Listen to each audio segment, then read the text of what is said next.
Amasan pu pau chung nung bai phei lecturer Churachandpur College le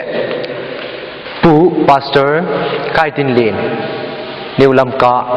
amauten in organize bol pik naw dung zuyin tuni hunahin nungak tangwal khang thak ten ipi ipu masate chon dan baknung thil kidetiu chule Chin Hills gam jem hoitu thang sangbok bok tila hi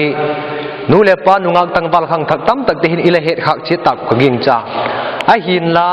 khoya hung ki pan ko na phuk bang je ga ki phuk a hem ti hi i hello mai the yo je hi mi pin ante alangai na alalai na tu te zo sin he chin thina dingin bat gen chin hitin je lai hai le 13 September 1961 kumin fam ela chan santa upa kai kho thongin ela phuk pik hi je la phuk na san pen tak hi le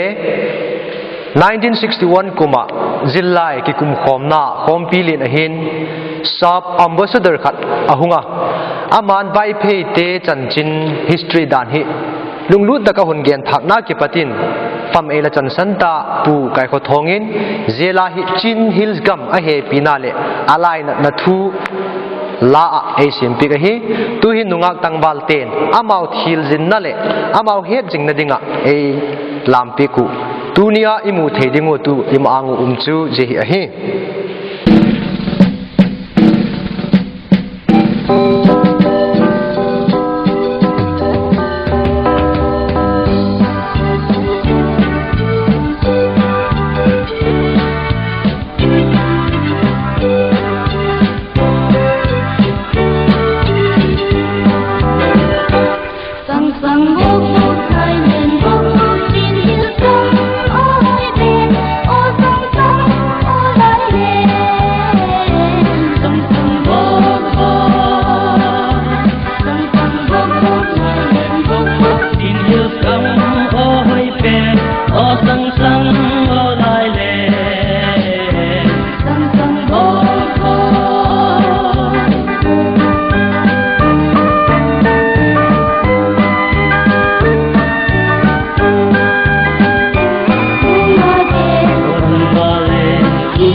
Hãy subscribe cho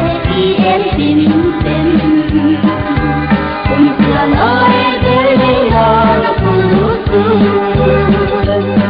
để không bỏ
lỡ